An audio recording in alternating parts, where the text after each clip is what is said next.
Hey, everybody. Welcome to the Hope Podcast. Today we have Phil Hemingway. Thank you. Candidate for Johnson County Supervisor, local entrepreneur. Probably, I've gotten to know Phil from the Johnson County Republican Central Committee, and I think you may be the #1 warrior for freedom in all of Johnson County. that's going a little too far, I think. But one of some of the loyal ones, like I was telling people at the fair, being a registered Republican, there's no act of rebellion greater than being a registered Republican in Johnson County. Yeah, sometimes we talk about this place in fear as Republicans, like, oh, the People's Republic of Johnson County or whatever. But it is a declaration, and it's not lost on some. Yeah, but you actually have contended and fought for the people here. Yeah. I looked it up. I don't know how far back the research went, but as far as I could tell, the only Republican in the history of Johnson County to get elected to the school board. I think that's accurate. I don't know of any other. Now, there probably were people that had Republican leanings, but I don't know that they were registered Republicans. Interesting. And I know that there was it took me 3 attempts. I mean, how did you pull it off? Well, it was just stubbornness and just winning different groups time and time again. And I think I'm also the only Republican in Johnson County ever to be endorsed by the teachers union, which I was. That's crazy. To be endorsed by. Why did they?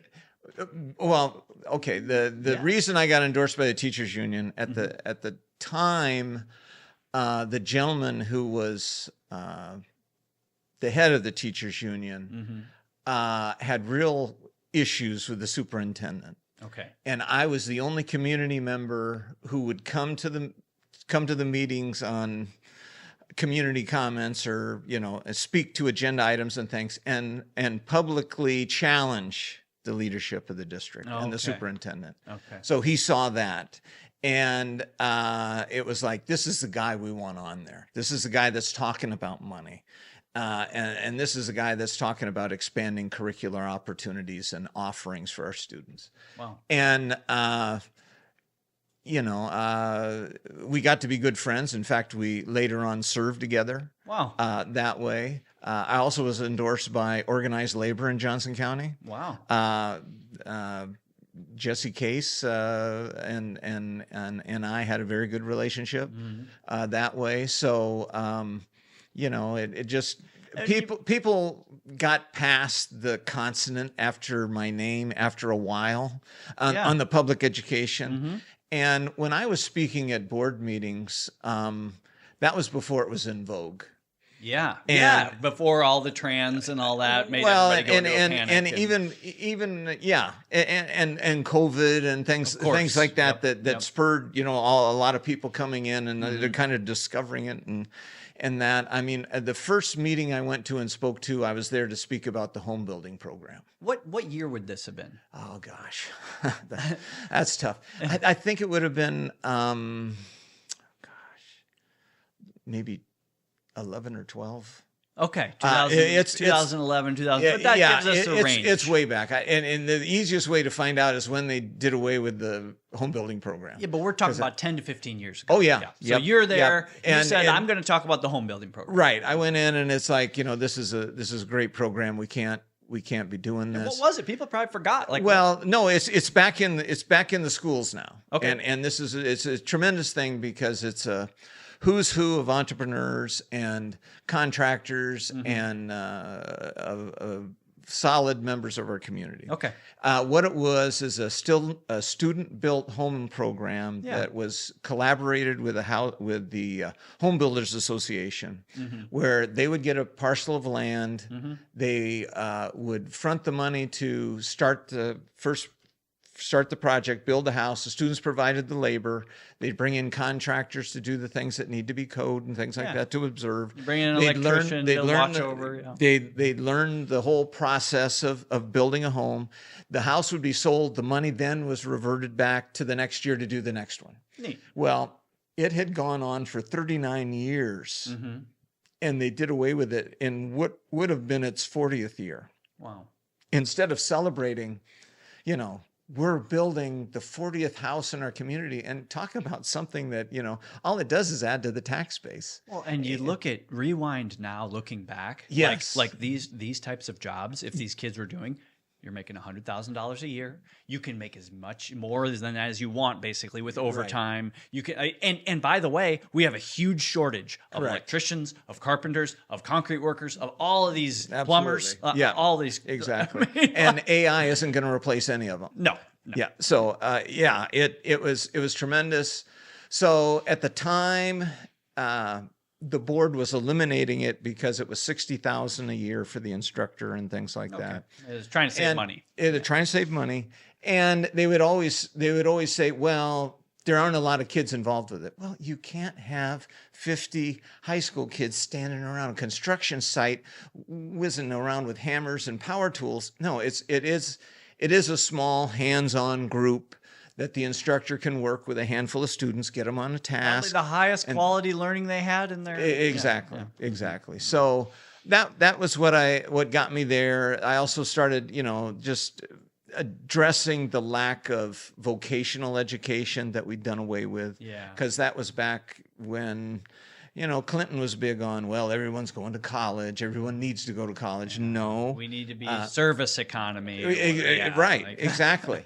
And I remember now you can't get anybody to do any work because there's not like, hey, if you know how to do something, you have as much work as you want. So you kind of pick up the phone when you want to and charge whatever you want to. Exactly. I remember Anita and I provided, you know, volunteer security for a campaign event for the Clinton when Bill was in town. And he said in his speech, we've got to work smarter, not harder. And I wanted so much to shake his hand in the line because I was going to tell him in Iowa, we got to do both. We got to work hard and smart. And I just always felt that was just the wrong message to send. So anyway, I befriended some like-minded individuals that kind of felt about trades education and things like that, and that kind of kept me going to meetings. And then when I started looking at how they were spending money, there's a big document outside the boardroom every meeting. It's called the consent agenda. Okay. It has in there all the contracts, and it has a listing of every single check that is written in that 2-week period between meetings. Oh, and anybody can go look at this. Absolutely. Well, and I believe you can source it online as well. Yeah. So anyway, in the Iowa City School District, before I got on, it was dispensed with as quickly as possible. And that is absolutely every penny that is spent through that school has to be approved by the board. And so this is what was spent in 2 weeks. Yes. And then hurry up and approve it before anybody can say anything about it because we don't want to talk about this. Correct. And I came up, you know, after and I was speaking at the Press Citizen at the time, back when people read the paper and they had reporters at the meetings. There was a Press Citizen reporter that said I had a better attendance record at board meetings than the superintendent. Anyway, I would always get up there and I would say, thank you for the opportunity to speak before you approve $14 million without any discussion. And then I would proceed to list things that I saw that raised my eyebrows, and it's like, maybe we should discuss this. Or there's a contract with an outside educational institution when we've got people here at the University of Iowa that have children in our school district that would probably come and lecture us and assist us for free. And they would probably enjoy it. Exactly. Or would welcome the opportunity. Oh, I tell you, when I was on the board, without fail, there would be community members with skills and expertise that would come and say, you know, my child is a student at Wickham or whatever elementary school or high school, and say, I would love to help you. This is my area of expertise. I offer it to you. And, you know, the board president will say, oh, thank you, and everything like that. And I may not even send them an email. And that. And who would have more of an investment to care for how the money is spent, that quality is met, all this, than the parents with kids in the school that have a personal connection and involvement. Plus, they get dinner table conversations with the kids. They're gonna, I mean, the learning quality goes up. Everybody wins. Yeah. Correct. So there was all kinds of opportunities and things like that.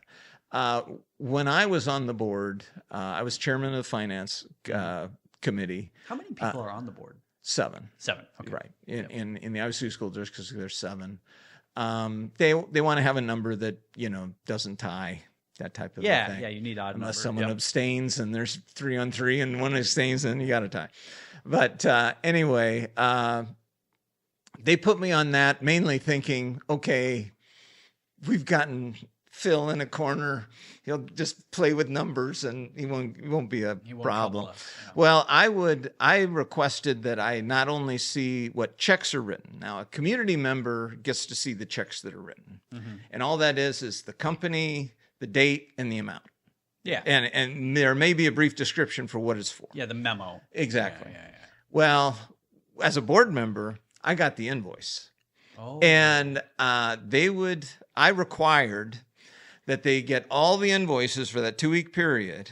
It would be in a little room for inspection at the ESC, which when I was on there, it was in the old Press Citizen building, which they then sold and moved into some of the ACT buildings on the ACT campus. Well, anyway, in that building, they had a little office, and it had those plastic rectangular tables, and there'd be stacks of invoices, just piles. Just 2 weeks. Yes, 2 weeks it's anywhere from I think one of the lowest weeks might have been $500,000 to $1 million, up to $20 or $30 million worth of spending in a 2-week period. When we were in our major construction period, with the state's largest bond at that time, $190 million plus, 96, there was just ridiculous amounts of spending and money. It was going everywhere. So it was a challenge. Now, I would spend anywhere from 2 hours to 4 to 5 hours in there going through these things. And you look at every one of them. I tried to. If it was a small week, yeah. On some of the weeks, it's just like, well, and trying to go through every page. I mean, some of them are 50, 60 pages for one invoice. Yeah, if you're breaking down. I know what you're talking about on a construction project and everything like that. So, oh my gosh, I've seen them. Like, the intel that I gained was priceless, because as a I was kind of the one that they were trying to keep information away from. Well. The board member. Well, and that's the one thing they would always say. Well, no one has any more information than anybody else. BS. No, that's not how it worked. The board president has everything. Okay. And they're the ear of the superintendent. Now, when I was there,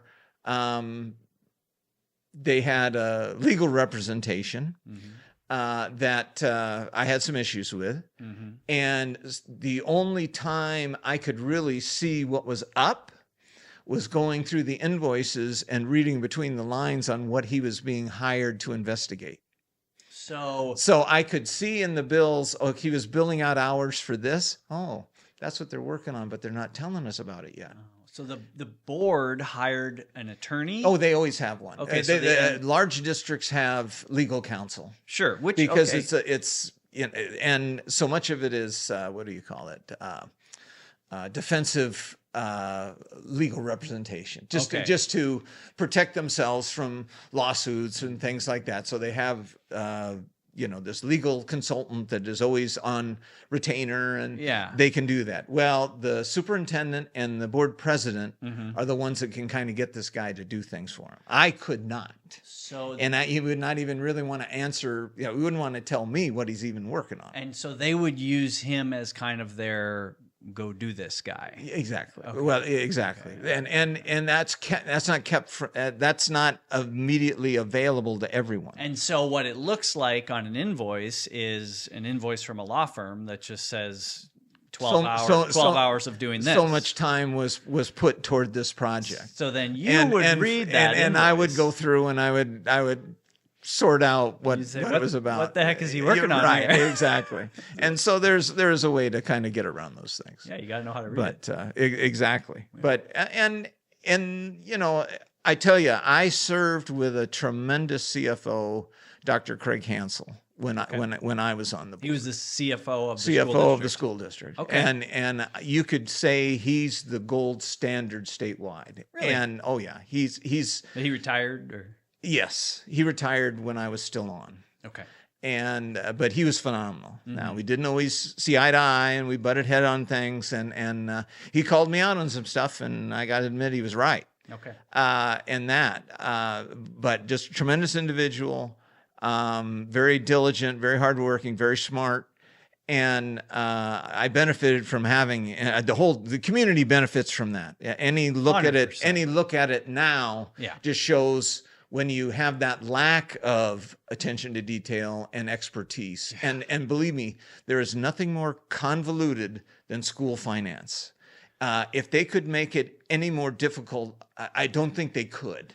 So I was talking to Doug Campbell about that, and he's a senator from up in Mason City, but he said the same thing. He said it's almost impossible to even figure out how financing works, how money comes in and how it gets so it's easy to look in it from the outside and say, well, boy, look at our schools. They're so mismanaged and it's so terrible. But on the other hand, the people, even if you're trying to do a good thing, right, the way the law is set up, the way the funding is attached to certain things, it's very, very difficult. Exactly. And the first thing you start with is 84 to 87 cents out of every dollar that you get is already designated for personnel. Okay. Staff. Okay, so Which you're only dealing with 14 to 17 cents that you can fool around with in a dollar to try and save or do something new or things of that nature. Personnel is that's it's huge. We're hiring these people, and that money's spent as a school board. You don't even really have a say over that. Well, you do when you renew contracts and things of that nature, and when you set the limits on spending for personnel and that. But it's committed. Okay.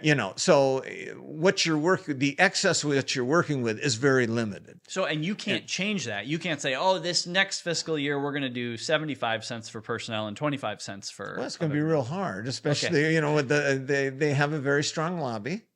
So it's not impossible, it's not impossible, but try and I'd just say anywhere. Mm-hmm. Now in a smaller school district where it's that's I'm going to back up a little bit. And on I mean, this is good. I like to learn about how this stuff. I think a lot of people like to know how this works. Before I get off where we were headed with the financing and how convoluted it was. Yeah.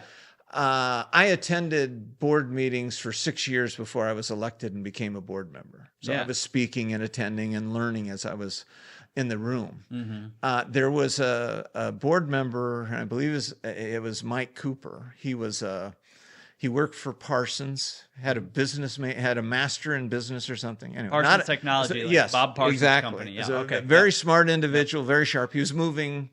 He was retired.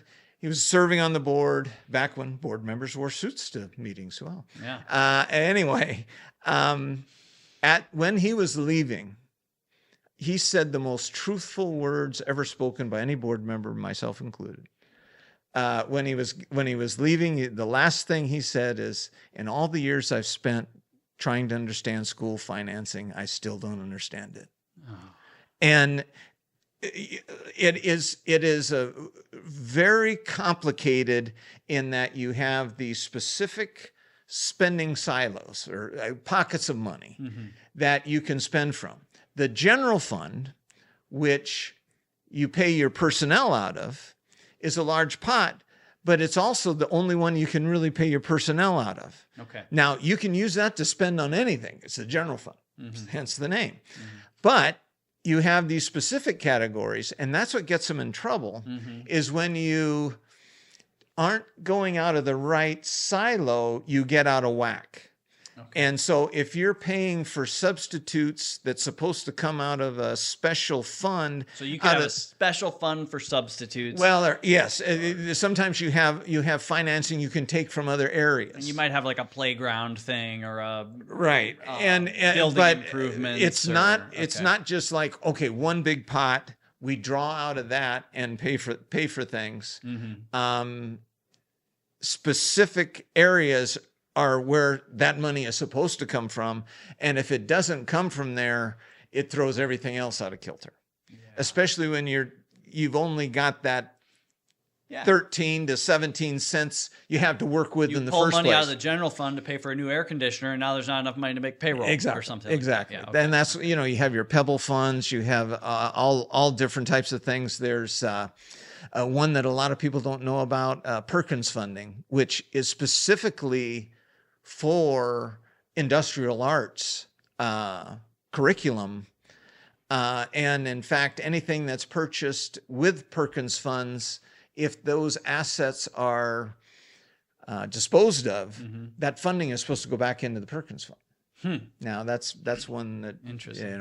Yeah. So then, like, would it be better if they all just came into the general fund? Like, as a school board, could you run it better? The reason it's always been explained to me why they keep it that way mm-hmm. is so they don't just blow it. When you have these smaller accounts, it's to put checks on the no pun intended. On the amount of spending out of those categories. I mean, I can see why you would do it, but then I'm hearing you talk and saying like, well, a new person being elected to the school board needs to be able to understand what's going on. And if you can't understand what's going on, then those checks are counterproductive. My teachers union friend and I, when we would often talk that when we left the board, we were going to have a school board Jeopardy forum for incoming people who wanted to be on the school board and would be a good idea. And test their knowledge before they accepted it. Mm-hmm. Like another one. I would always go round and round with the physical plant getting new vehicles. Mm-hmm. Mm-hmm. Well, if you do repairs mm-hmm. on a vehicle that's in the fleet, that comes out of the general fund. Mm-hmm. But if you buy a new one, it comes out of Pebble funding. Oh, wow. Okay. So, of course, you have a low mileage service van mm-hmm. that's going to the schools, needs brake work, it's got a little bit of rust, things like that. Functionally, it's got 200,000 miles still left in it. Yeah. We're getting rid of it for, the cost of repairs. Mm-hmm. And we're getting a $21,000 one from Stiver Ford in Des Moines. Yeah. And, it's like, really? I think we got to, we could use that for something else. But from the school's budget perspective, why not get the new one? Because that solves my problem. They had the money. Yeah, they had that money, but they didn't have the small amount just to fix it and go on. Then you would never make those decisions in your private life. Yeah. The that madness that right, and it always kind of got me too that we were we weren't buying local as much as we should. Yeah, and that was something that I fought there as well, because we've got, and the thing is our local community businesses, they're paying our property taxes. Right. Their kids are going to our schools. Right. There's that whole pride thing. They would love to, that. And instead, we send two guys to Des Moines to pick up a new vehicle and drive it back. And we don't have a Ford dealership here. Well, and especially if it's like the bids are within $100 or $200 of each else. Yeah. You can't tell me you're sending two guys to Des Moines to pick up something and they're coming way back more than that. Oh yeah. That's a whole day project. Believe me. Yeah. They're not going to get that done in an hour. But the interesting point here is that it's easy to blame the superintendent or blame the school board or blame the principal or whatever for these funding choices, but they're often doing it because from their perspective, they're looking at like, I got money to buy a new vehicle. I got a vehicle that's going to go bad at some point. I don't even have the choice to fix the existing vehicle if I wanted to because I don't have the money in the right budget bucket. Correct. Right. Well, or it would hand tie yourself for something else. Yeah. That way. So there are. It's a lot more complicated than it should be. So then what could be done? Like, is that coming down from Des Moines? Like, do people in Des Moines need to simplify it, or is it? Yeah, yes. As far as the models, yes, it is. Okay. But it's also incumbent upon the board members themselves to keep an eye on these things and to be versed in what it is. So there's a lot that a board can do. Oh, absolutely. And if you look at and I do what people write when they say what I'm going to bring to if elected, what I'm going to bring to the board. Yeah.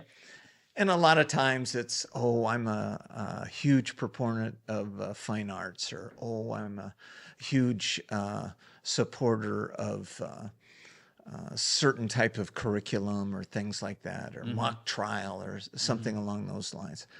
I always put it came down pretty much to three things. Hold administration accountable. They've got to do their job. Yep. Fiscal responsibility and oversight, and career and tech education, because I felt that was severely lacking, and we had been on a trajectory for decades of taking it out of the schools. Yeah. And those are the three big issues. And, of course, everything else comes up. When I was on, the whole seclusion room situation came before us. Didn't even know we were locking kids up in padded cells. Tell us, I don't even know that story. So, my gosh, a lot of people don't know that. That was a huge thing that broke, and that was another one that I kind of was always viewed as somewhat of an outsider in the whole board and educational community when I first came in. And so I got approached by a lot of people, that didn't feel comfortable talking with administration or talking with other board members. They'd come and talk to me. Okay. And so it was kind of put on my radar early on that this was something going on in special ed that we had issues with. So child acts out, and the solution that the school was implementing. And we have, with the whole fair and appropriate education standard for all students have the right to a free and open education. There are some special case students that in special ed that have behavioral issues that require special services be provided. Right. And some of them are very demanding. Yeah. And this is one of the biggest challenges for public schools, right? Gosh. Because yes, by law, it is. They must care. Exactly. Yeah. So we had some incidents where we weren't following things as we should. Okay. And it was brought out, and an employee was vilified for that. And, the Iowa City School District was identified by the State Board of Education as being a retaliatory district. Oh, yeah. And it was no surprise to anybody who had any kind of dealings in it that, they throw the contract on the table and they say, you're going to do it this way or we're not renewing this. Okay. Things like that. So that was, so it was something that just hadn't been talked about before the election and people got on and things, but it's just something that just exploded. Yeah. And it became a national thing. Yeah. Senator Ernst had hearings on it and everything. Okay. That way. And we were kind of the one that pulled the Band-Aid off on that. And it's just like, wow, this is going on. And but, and special ed is a tremendously challenging part of public schools.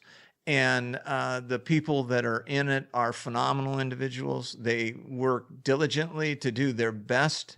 And I have nothing but admiration for them. Yeah.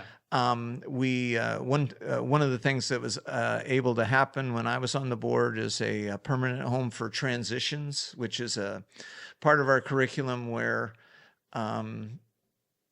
students that have special needs at a certain age will age out of programming, and our transitions curriculum was one to assist with when they age out, there's something else to help to get them to work into society and everything that way. And it's a tremendous program. People that work in it are phenomenal. I had great relationships with people that were working in it and everything that way. You know, I think they do a phenomenal job and it's challenging. But, you know, that's the other thing I guess I would always talk with people before they go on is just that, you know, there are a lot of lobbyists in public education. Even at local little Iowa City schools, like there's a lot of Iowa people. City is the Iowa City School District is. When I was on, it was fourth largest in the state. It's a big one, but even in small town schools, okay. Like what's the budget?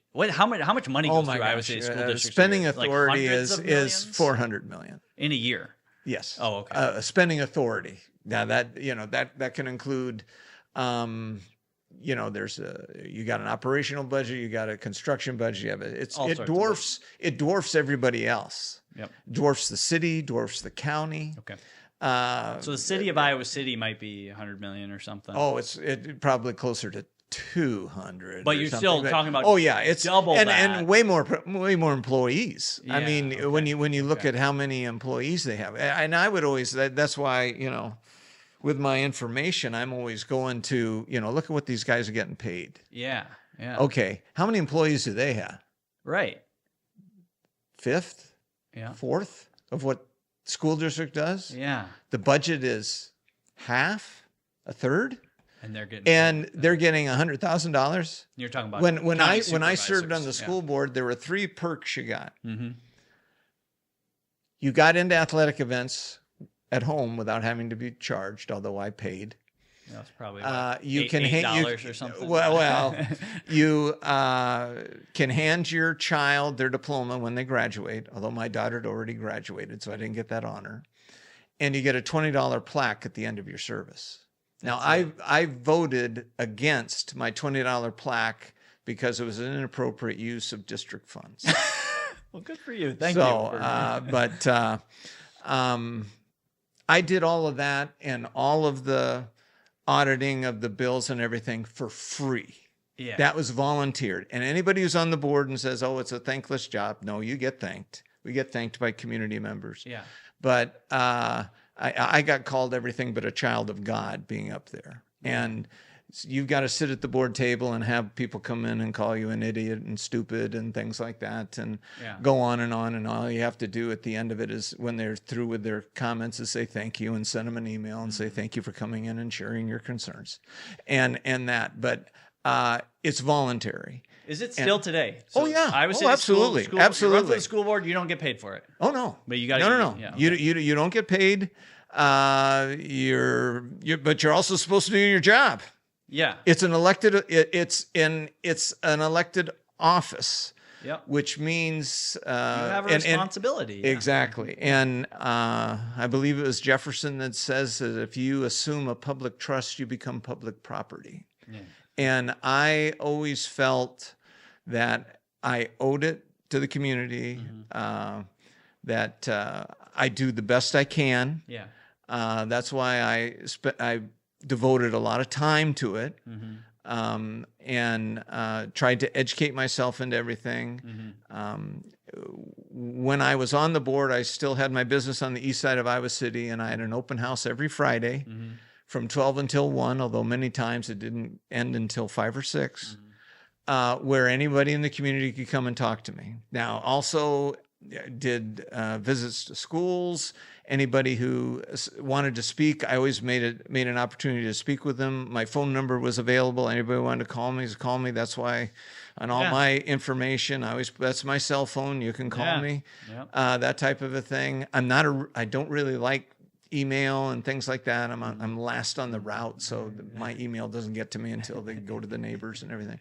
But I tried to make myself available. Yeah, thanks. And that's something in my new role that I'm trying to take on, I'll do the same thing. Yeah. Now it's a different ball of wax because you are getting paid. You're getting paid very well. Yeah. And in fact, I pledged in 2018 when I first ran that I would not seek or accept a raise in compensation during my term, and I stick by that.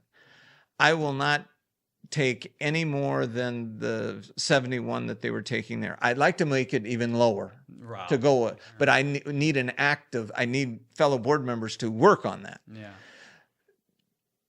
The excess, which now is over $30,000, which, by the way, the increase over the last 9 years is more than Cedar County supervisors get paid total in a year ever. They've never gotten paid more than $30,000. Wow. And these guys, it's obscene. It's not public service. It's privatized. Especially when you put theft. it into perspective with the amount of work that a school board member really should be doing. Not everybody's doing that necessarily, but what you just talked through, right? Is just a lot. And it's a lot. But anybody who wants to run, they need to, essentially know what they're getting into. And I always told them, and I see them down at the farmer's market. My wife and I go there all the time, and she tries to pull me away, and she says, "Oh, Phil, we don't live in the district anymore." Says, "No, I can't help it. It's a tick or something." Yeah. But anyway, I go talk to him. I said, "Look, the ball game is that consent agenda. Pay attention to where the money goes. That tells you what you can do and what you can't do." Yeah. And believe me, for every one thing you spend money to do, there are 20 other needy, well worth programs that everybody else wants that you got to say no to. Yeah. You can't do it all. Yeah. And they're like, "Oh yeah, I'm going to do that. I'm going to do that." And that's, I don't know. So anyway, And you fought that battle, and then now your school board term ended in 2019. Yeah. And since then, the Iowa City Community School District has had some serious financial scandals, right? Well, and Dr. Hansel is no longer there. Yeah. Could you? I think could you describe just how it happened and what we know publicly about that? Just I don't know. I get the same information everybody else gets with the paper. But the biggest thing, the biggest thing. Okay, there's several big things. Okay, they went years without closing the books on a year. Okay. On an annual audit. Yeah. Never. That can never happen. Yeah. Before they went a year, they went months without closing out a month. That can never happen. Yeah. I wrote an article in the paper one time on a Japanese assembly lines. They have like the hold the line button, and the guy who invented it, his name is appropriate. It's like Hiroshima Ono. Yeah. Yeah. And so it's like the Ono switch, and somebody should have just then gotten just completely hypothermic and said, "We cannot go another month until we close out last month." Well, they did that for over 3 years. Which means you have no idea what's going on. All you know is how much money you have in your bank account. Well, and shuffling around. There's an endless list of things. But that in and of itself, and that's where, with that consent agenda, it has all of that expenditures that's going out. And Craig would provide us with balance sheets and things of that nature. And like I say, the CFO truly, if we look at it now, is a more important position than the superintendent. Superintendent's it is kind of the he's supposed to be the CEO of the whole district and everything like that, but it's such a bureaucracy. Yeah. And there's many times you can look at examples of small school districts. And I know they're searching for leadership and everything over in Iowa City. Yeah. And they always go, "Well, we got to find somebody from a big district. We got to find somebody here and there." No. Yeah. You get somebody from a shrinking district who provides quality education for all the students, programming, all of those things, and does it on a shoestring with the personnel he has and makes it work. That's who you want. Yeah. You don't want the guy that's coming, well, I did this big district, Yeah. or I did that, or we had so many students, No, I want somebody who pays attention where the money's going. Yeah. Can be a leader, understands the importance of this, and this, like I always say, school districts deal with not only your most precious possession in your child, but they also deal with your property values. Yeah.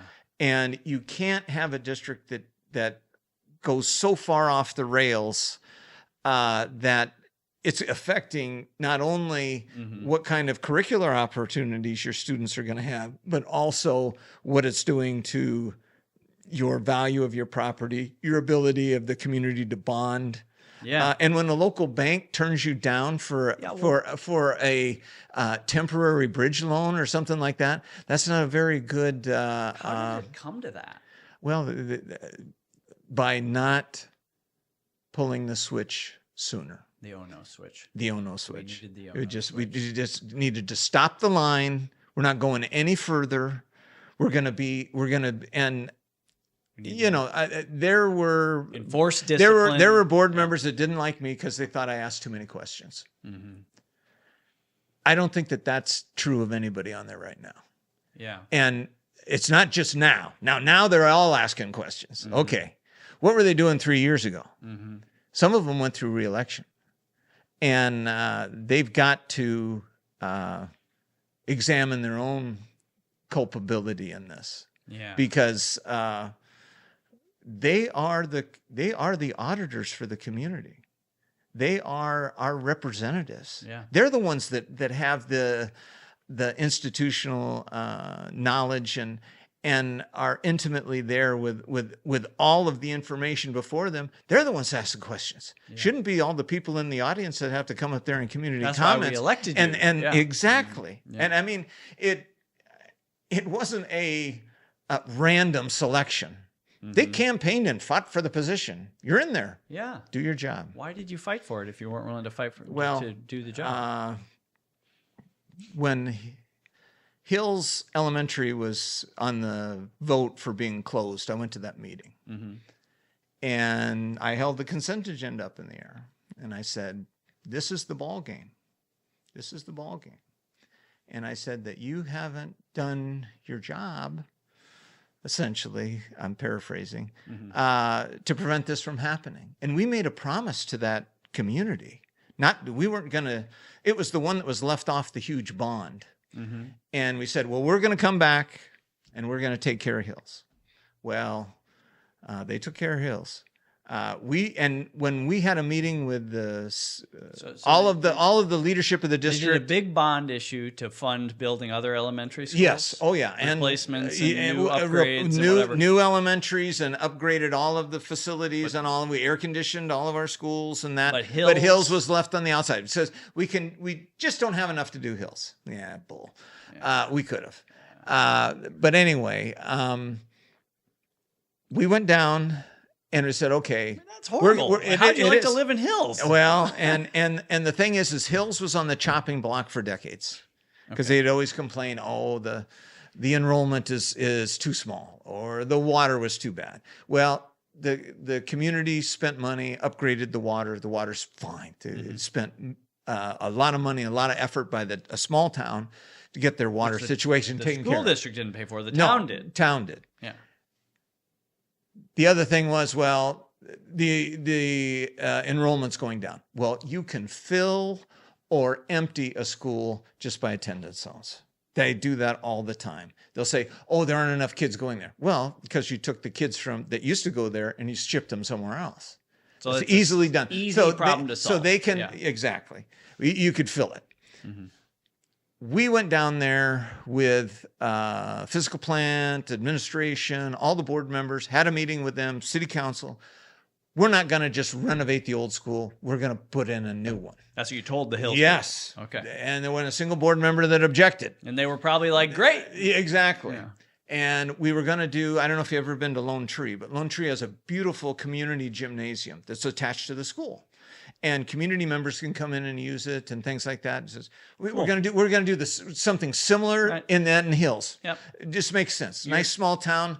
On the weekend, kids can go in there, shoot baskets, run laps, whatever. Doesn't matter the weather, they can do it. Fantastic. Library, same thing. We're going to have a community access to the library in the school. Just fantastic. Okay, great. Yeah. Well, they get into their little deal, and there's always been people that just wanted to kill that school. Why? And well, a lot of some of it is just a urban rural prejudice. Okay. It's a small rural school.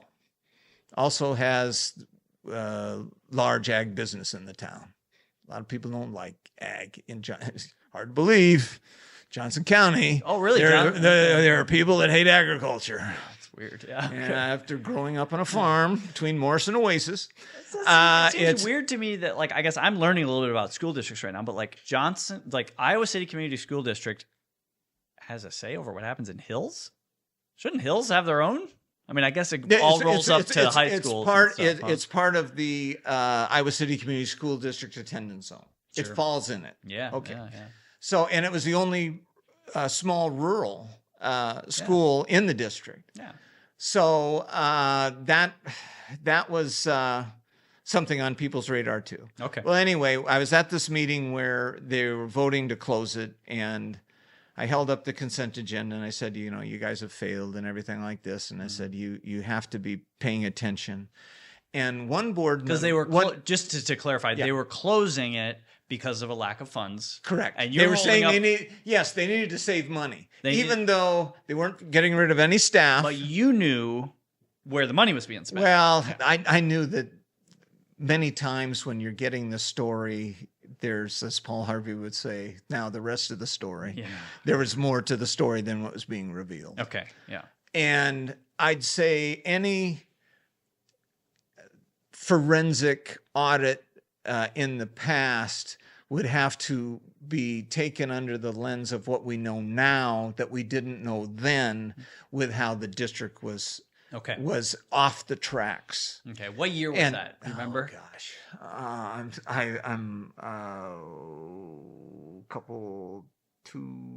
I think 2 years ago, 3 years ago. 2024, something. Yeah, I apologize. Okay. Well, that's close. If I talk about it, I better have it done. No, that's all right. But anyway, at this meeting, I'm going on in my community comments, and I'm coming down hard on them because many of them there were at that meeting when we promised them. It's a betrayal, and you feel like you were there, and you looked those people in the eye and said, "This is what we're going to do," and then you feel a personal sense of failure. And then we go against it. Yeah.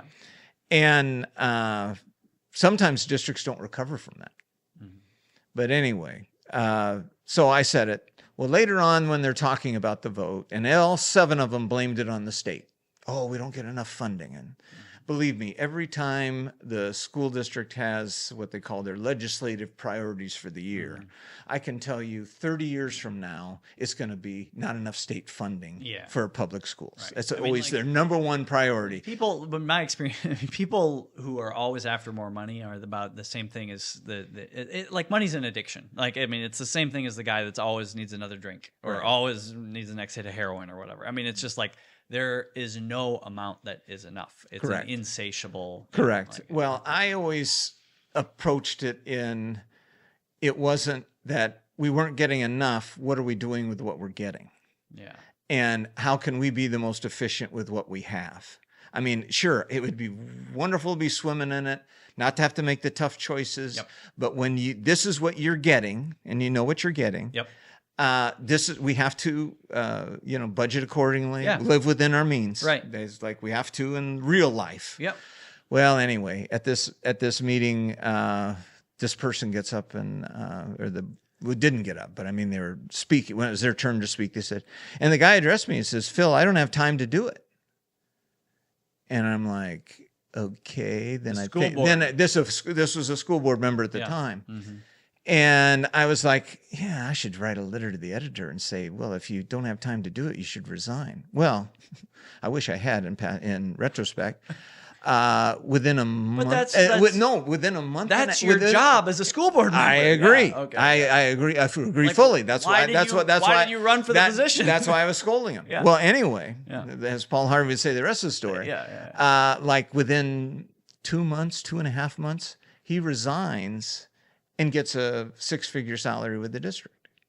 Oh, really? Now there is a pipeline from board service to district service.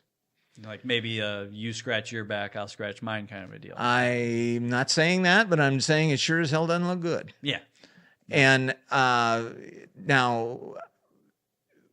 there are, to my knowledge, as I remember, there are no policies that prevent it, but there should be, because you can look at it from the outside and it doesn't pass the smell test. Yeah. Because at the time that happened, I don't know that the interview and some of the other stuff happened before the vote. You're saying I don't know. Sure. I guess I shouldn't say if I don't know. If I don't know, I should keep my mouth shut. Yeah. I should do the thumper thing. But it opens. You've got enough time. I tell you, you can't take public service to the community and turn it into employment opportunity. Yeah, right. From it, right. We try to put those things in at the federal level. We try to put those things in at the state level. Well, this is at the local level. And I don't care who you are. If you are, like I say, you're that public trust and elected to do a job or in that capacity, you shouldn't be able to convert that into a employment opportunity afterwards. One of the things I always say on here is like, if you're an American, you claim the name American, you inherit that pledge at the end of the Declaration of Independence that we mutually pledge our lives, our fortunes, and our sacred honor. Yeah. And to go and for one thing, every American has that obligation. We have that to one another. That's one of the things that makes us a special country. Right. But if you're going to go the step of I'm taking public office, like, you must take that, or we end up with turmoil in our public institutions are failing and they're not serving us the way they should, and there's financial irresponsibility, and so I mean, just layers to that. Layers. Yeah. So there's a lot of things to kind of how far it's gotten off the rails and that.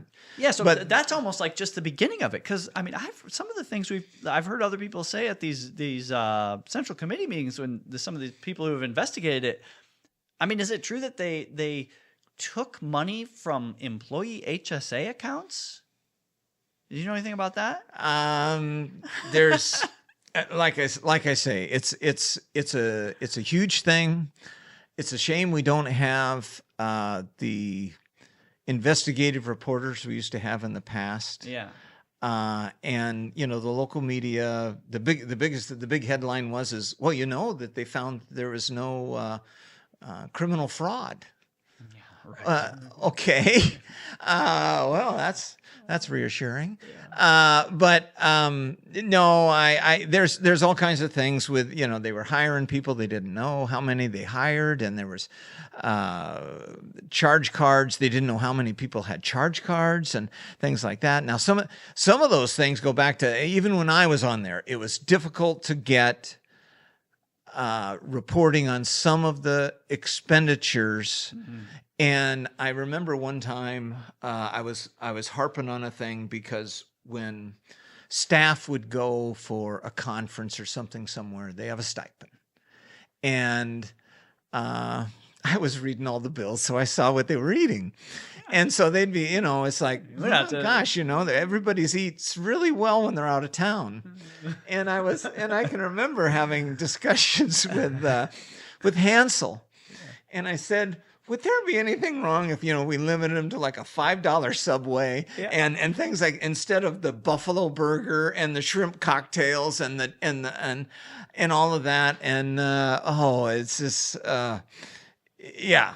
There's a lot of, I always felt there's a lot of opportunity to even screw it down tighter. Sure. I think any objective look at where it got to, no one was paying attention to hardly anything. Yeah.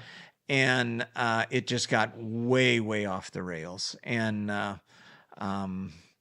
if Craig, Dr. Hansel hears this, and I have a lot to owe him, and the district has a lot to owe him, and I don't think that these guys get the credit or the thanks when they're doing it, because they're usually the guy that everybody vilifies. That oh, if it weren't for Hansel, we'd have a higher raise or something, you know. And something Hansel, this way. he's a school board member, or he's a no, he was the CFO. He was the CFO, Okay, he was the and he CFO. was a hired. Gotcha, He was brought in, and he was a guy that would have never let a month go by without getting closed. A year. I can't. No. There was discipline. That's not in his DNA. Yeah.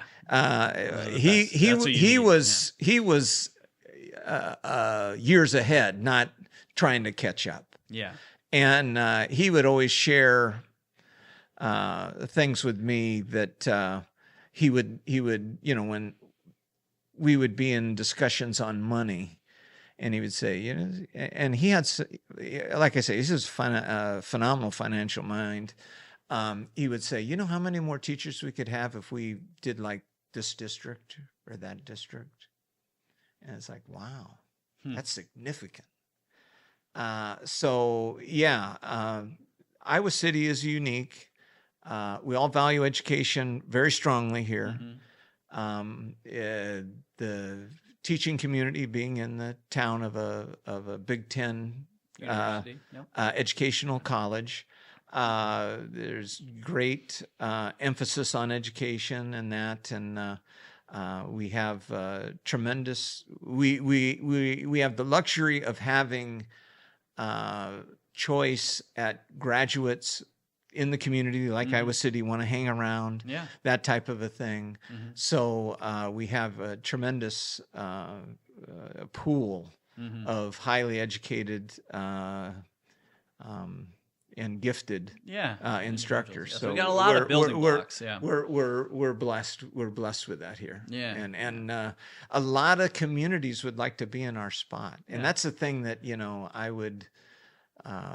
When you're elected, you go to different things that are put on by the state to meet other board members from other communities. And I can remember at the first one I was at, there was a small district, southern Iowa, and I was talking to him. I says, well, you know, I'm working on getting FFA into the curriculum. And but the argument at that time was elementary orchestra. Okay. And he says, wow, at our school, we have to decide whether we're going to have chorus or band. That's it. High school. That was going to be their musical offerings. Either they have chorus or they have band. They couldn't have both. Couldn't have both. And we were struggling with the fact that third graders couldn't have an orchestra experience. Wow. Yet they would have from fourth grade all the way to graduation orchestra. Yeah. But, oh my God, it's the end of the world. We're doing away with third grade orchestra. But you're saying like that's an expression of the mindset of Johnson or Iowa school district person. It's like exactly. We want our third graders to have an orchestra experience. Yes, we have it very well here compared to other parts of the state, which struggle with those challenges. Now, when you would talk to when I talked to that person, they would said that he was saying FFA and ag education would be the last thing they would remove. I mean, that was so important to them. Right. They would not, that was going to be the last thing that would get affected. Which would make sense for a smaller community that's more rural, right? Correct. I mean, you would expect that. But and I tell you, if anybody ever goes to the state convention at Iowa State at Hilton Coliseum, when all the FFA chapters from the state go and gather for their convention, the enthusiasm, the the youth that attend that is just really exhilarating. Really? And like I'm an usher at St. Mary's, have been ever since my wife got married. My wife and I got married. Yeah, my wife got married to me, so I'm happy about that. That's good to know. I'm happy about I wouldn't that want her fact. to be married to anyone else. Yeah. But anyway, I hold the door open for people there. I get maybe 1 or 2 thank yous for holding the door open. Yeah. I'm not holding it open for the thank yous. Right. But anyway, at that thing, when they change sessions, there can be 200-300 kids go through a door. Every single one of them says thank you. Really? It's amazing. At first, I thought it was a fluke. Yeah. Maybe it's just some very polite chapter from Belle Plaine that's coming through, and they were all told to say thank you. No, these kids get it, and it's something that I think we need to embrace, and it's something that I've continued since I've left to kind of push. Now I am no longer in the Iowa City School District. I live in the West Liberty School District attendance zone, and they have a great FFA program. In fact, I think they were recognized, if not the best, one of 8 best chapters in the state last year. Do a tremendous job. I think they do a tremendous time with their curriculum. They do a bilingual curriculum from elementary and everything. They have a challenging community group, as Iowa City does as well, with a lot of people that English isn't their native language and that, but yet they do a great job and everything. So we're real happy with it. Okay. Well, okay, let's just say one more thing about this. I just want to land the plane for the Iowa City School District. And I mean, it's really enlightening and interesting to see. But, and I do want to, we got to get to why you run for supervisor, like what you want, all of that stuff. But just the last topic for this Iowa City Community School District, basically, can you tell me if this is correct, that the fundamental issue was they didn't have the money. They came to a point where there just wasn't the money to pay for things that they should have had. Correct. And, I mean, like I was trying to explain earlier on with the silos. Yeah. If you can't refill some of them with taking out of some other area. Okay. So like your general fund, a lot of that money is already predetermined. Yeah, it's got it's going places. It's that 83 to 87% there's cents out of the dollar that's committed. Okay, when you go out of the wrong category, you can't just start shoveling it from another silo that has money and putting into it. So even though you may have money available, you can't use it. You have cash in the bank, but it's not authorized. You might have one that's depleted. And that's where they were trying to shuffle stuff around, and I think that was another thing. But and something I always advocated for, and I got into this with Governor Reynolds, and I was able to talk to her personally. Yeah. And this teacher leadership funding. Okay. She loves that. I think it was a program she started, or maybe she started with the lieutenant governor. That's another one of these silos. It's another one of these silos, yes. Okay. Now, in a large school district, it's a lot of money. For us, I'm trying to remember when I was on there, it was like $3 to $4 million every year. Now, it is it's to encourage teachers to get advanced degrees and things like this, and to get these teacher leaders. So like at a school, you identify one of your best teachers, you make them a teacher leader, and they help starting teachers and things like that. First off, it's kind of a reverse apprenticeship. I never did like it because it takes the most top-level instructor out of the classroom from students, and putting them to observe a rookie and to correct them with their students, instead of put that rookie teacher in the classroom to observe the master apply its art and then try and duplicate that. I see your point. And the best teachers need to be around students as much as possible. Oh my God, my daughter, when she went through the Iowa City School District, she had legends in science, in math, in language. She got, I can't think of a better place on earth she could get an education than at City High here in Iowa City. Right. And she benefited from that. She's a chemical engineer. She and her husband are doing fantastic. Great. And I don't have anything to worry about. But the people that instructed her were absolutely at the top of their game, and they were in the room the whole time, and she benefited from it. Yeah. Well, this teacher leadership funding does that, and it turns into a deal where these people then become administrators. Yeah. And they need to be just because you're a great teacher doesn't mean you're a great administrator. Correct. Well, and yeah. So I argued with the governor that districts need to have the flexibility with that money because it's a decent pot of money. And in a situation like that, having the flexibility, well, what does that mean? In our situation in Iowa City, maybe we hire some more teachers in specific curriculum that we wanted to. In a smaller district, maybe it's buses. They're doing that, or facilities, or things of that nature.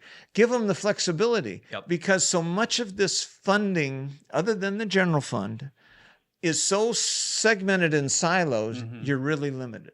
So but she was like, "Oh no, I'm not going to do anything to disturb that." And it's like, okay, it wasn't going anywhere. But I did, and in fact, I wrote a letter to the Register once, and then the Gazette as well, and I think even the Press-Citizen, Daily Iowan. And I did get some responses from teachers that were thinking that's right on. To do it. So with that, but could I get the state leadership to recognize it? No. Sometimes the programs take on a life of their own. That's why local control is so important. Yes. Agreed. And that was essentially a local control thing. Des Moines not telling us what to do with it. That could be their preference, and I wouldn't have any trouble with that. It's like okay, but gosh, give us the flexibility because there's so many. There are always opportunities.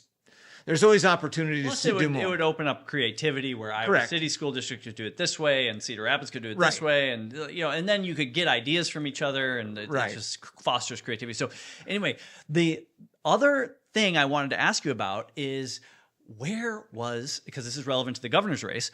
What about financial audits? Where was the state auditor in the Iowa City Community School District? Well, this whole thing, like several years of this. Yeah. Well, they're supposed to file an audit. I don't know how they could get around that detail. Did they not? It appears.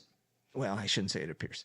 From what, and like I say, I haven't delved into it a lot because I'm not into it. Okay. But okay.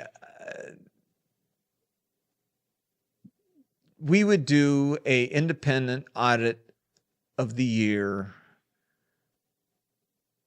ended, and it would be by a independent auditor that would come in, and they would review some big accounting firm or something. They would come in and they would do the review and everything like that.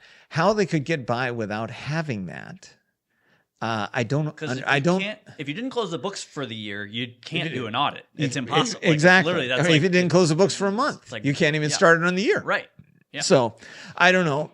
I did have, when I was on the board, a contract where the district hired a company that had never provided a service to provide a service, and the district was going so far as to buy the equipment and to train the company to provide the service and to buy the equipment for them to do the testing and training, which they then turned around and charged us to use equipment we bought.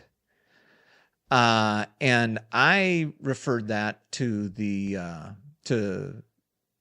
Rob Sands in his capacity as auditor to investigate it. And it came back after I was off the board, because those things take a while. And he says, well, they probably should have competitively bid it and things like that, because there was no bidding process. There's no nothing. Someone was selected. At the time, and the other somebody who didn't even know how to do it. No, I know. That's complete insanity. I know, and I always thought it was the simplest thing. After you kind of get through the details of it, it's like, okay, you go into a bakery shop and you say, well, my house needs to be roofed. Could you roof it for me? Oh, I don't know how to roof. Well, I'll pay you to be. I'll send you to roofing school. I'll buy all the tools, all the materials. Yeah.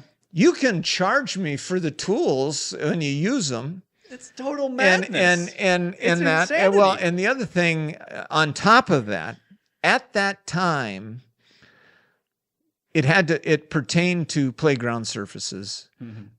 We were under investigation by the U.S. Department of Justice, not some small little thing. The DOJ, United States DOJ, against the Iowa City School District. Yes.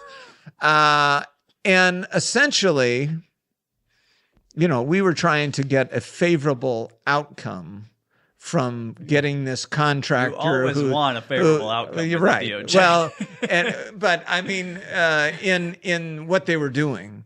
Now, to their credit, they found all of our playgrounds in violation. Oh no!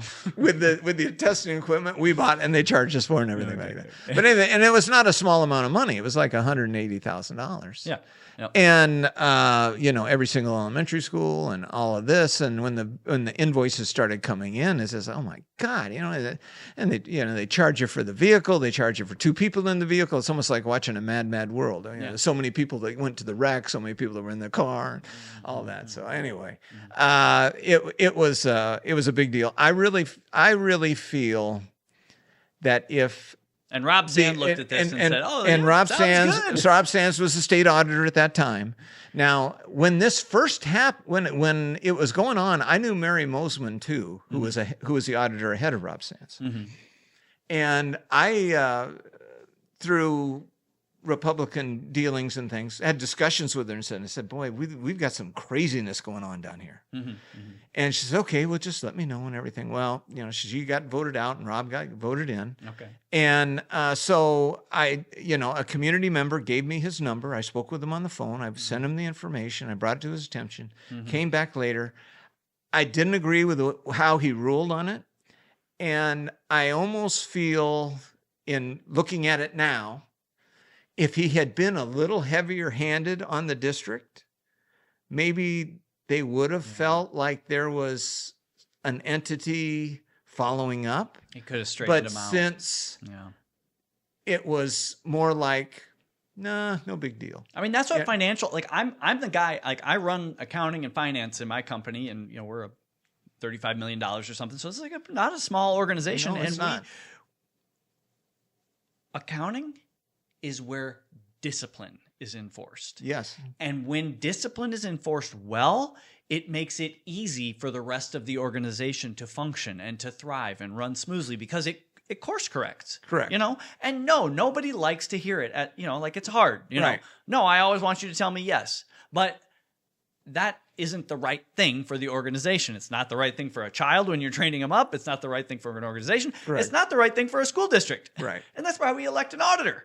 Well, one of the reasons. Yeah. Like I say, I think when you look at it now with how far this district got off the rails, who knows if they had really told them, knock that off. Yeah. And we're not talking about some kind of lottery winning or something. This is taxpayer funds that people's blood, sweat, and tears go into making, then we take it from them and we give it to entities to then use it to educate our children.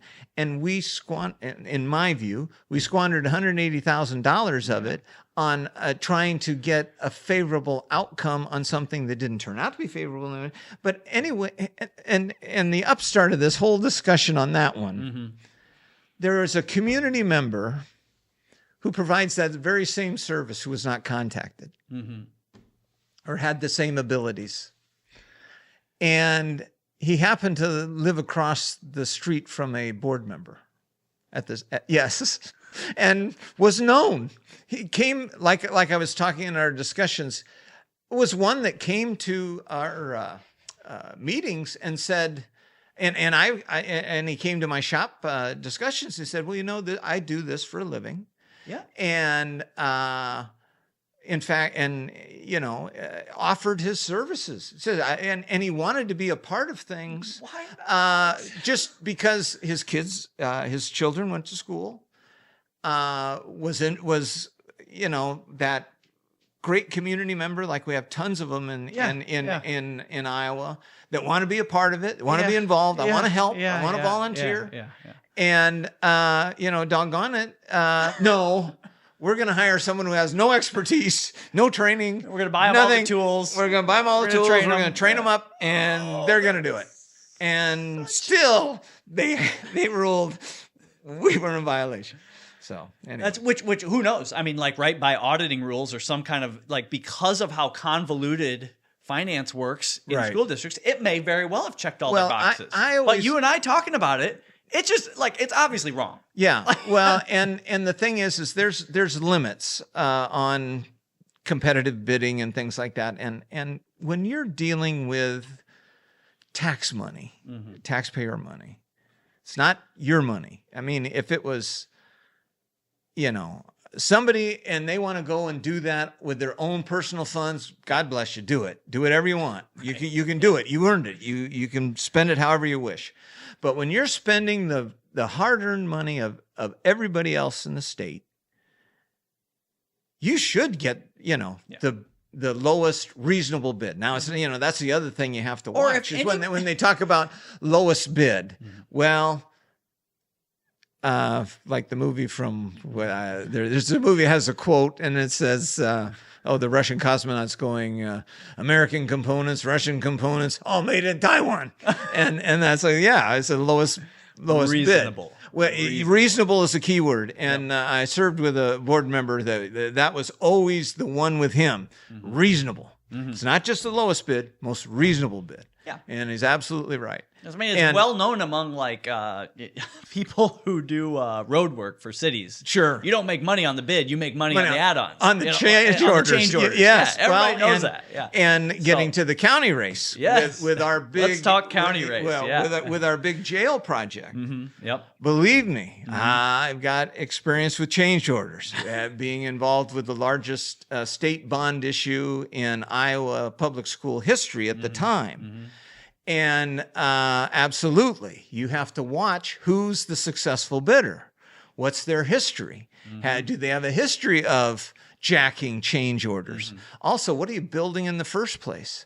I can't tell you how many architectural renderings I voted against because, my God, can we make a rectangular building? Can we make it efficient? Do we have to have a bump out every 4 feet that only adds cost to the guys? And the guys who are pouring the cement, they don't want to do it either. It just makes the roof line go like this. Exactly. and it's like, oh my gosh, if it's a lot easier just to make the forms in a straight line and level them up, pour the cement, go on and go up. But oh no, we're going to change it here. Yeah. And I remember one being described, one elementary school. Oh, it'll look like a dragonfly. And it's like, what? A banana slug was already taken? Yeah.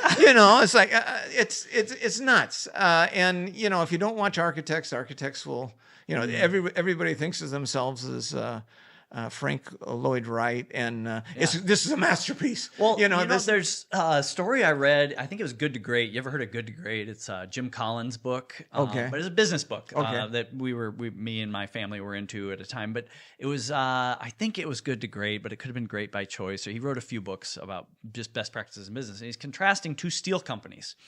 And he was studying what makes a company great. And they were both very successful at times, and then through hard times, one of them thrived and one of them kind of failed. Well, the one that failed had built a corporate headquarters that was like you're describing. They had so many vice presidents that all had to have a corner office that they had to build this building with so many corners. Sure. Just to prove, and it was just a mark of total irresponsibility in sort of the top executive levels. Right. They totally lost sight of just making steel and doing an excellent product. Right. It's the same deal as what you're describing. Yeah. Well, and I'll go back to the schools just for a quick one on that one. Yeah. The very first board meeting I went to at that time, the administrative building was Sabin Elementary, and it was it was by the downtown post office in Iowa City, rundown little building and everything, but it worked. I mean, for administrators, what did they need? Sure, right. And it worked fine, and that's where the meetings were. Well, then it goes from there. It goes to the Press Citizen building. Okay, that they buy that, and it's a lot fancier, and they go through many generations of renovations in it. Now they get in that whole ACT complex, and the spending administration could work out of a trailer. Yeah. Let's face it. And gosh, there's some in Iowa that do. Yeah. But it just, the amount of spending that will happen in some areas and then the lack of it in others, is always it's one of the it's always challenging in that. like, but yes, with the spending on the county level, I always. Well, tell us why you're running. Like, what got you? Like, okay, I did my time on the school board. I learned a lot. Like, what? Well, I've always, and in fact, even before I got involved, that bug of a county supervisor has always been with me. Oh, really? Ever since I was a kid. Really? Okay. And why? Like, what does a county supervisor do? Like, what caught your interest? Roads, bridges, and essential services. That's it. Now, or I should say, that's the vast majority of it. Okay. And it goes back to an issue when I grew up on Rapid Creek Road between Morris and Oasis. And at our old house, it was right on Rapid Creek Road. And at that time, I could ride my bicycle to Herbert Hoover Highway or to Highway 1 on Rapid Creek, and it was blacktop all the way. Now it's gravel. So the roads were better in the 60s and 70s than they are today. Yeah, aren't we supposed to be always improving? It's what human beings are supposed to, kind of perpetual improvement. But anyway, that kind of got my spark and interest. And my parents were always involved with things. My father was always active. My mother and father.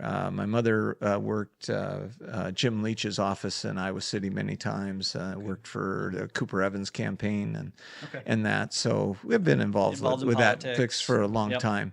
But in 2018 is when I first thought about running. Yeah. And it's a part-time job. If they want to claim it's full-time, go in there on a Friday and try and find one. If your life depended on it, you've done this, I'm taking. Oh yeah. You can't find people. I have always felt that the public trust, the community service is the big part of it, not the the paycheck. What you're looking at. Well, when I first ran in 18, now I was still on the school board, and I know the people I was running against were saying, "Oh, he can't do that because that's a conflict of interest. He can't be on the school board and be on the county." In fact, if you go to the Secretary of State's website, the example that they use is a county supervisor who's also on the school board, that they are two completely different pools of money. Actually, okay. And it is not a conflict. Wow. But if it was a city or a municipality, yes. Gotcha. Okay. So anyway, when I first ran in 2018, it was 71,000, and I apologize. I'm too cheap to get print that's large enough to read without my glasses. And now it's over $102,000. The increase is 43.6% in 9 years. Yeah. No one outside of that position has gotten that in Johnson County. Yeah. Football coach hadn't even gotten that. Yeah. Well, Kirk Ferentz, he's probably doing okay. What? Kirk Ferentz is probably doing okay. He's the oldest one in the Big Ten. Yeah, it's phenomenal. I mean, he's a legend. Yep. Anyway, and then and that does not include the benefits, the perks, the vacation, the 10 days paid holidays, all of that. So that offends me. Mm-hmm. Also, just the proclamation of the day.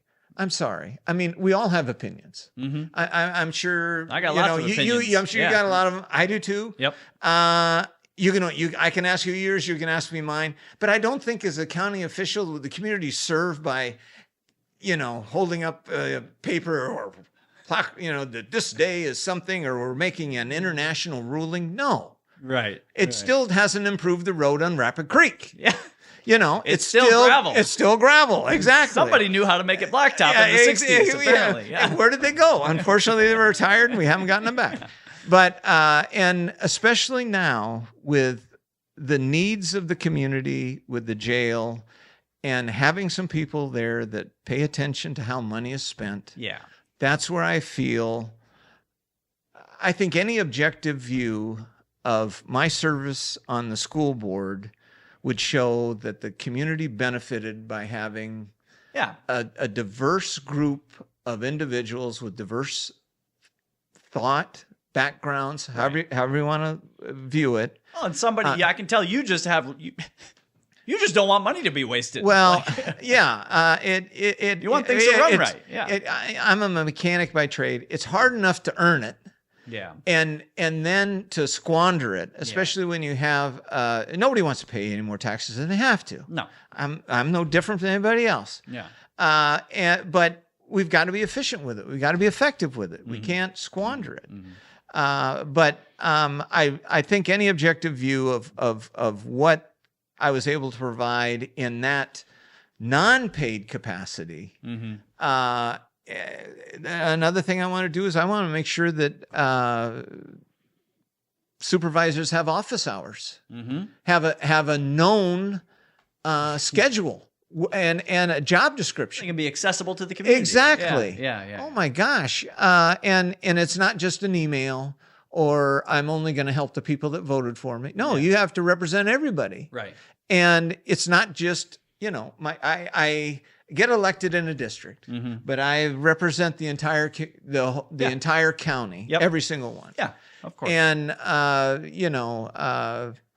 it's something when the state tells you that your jail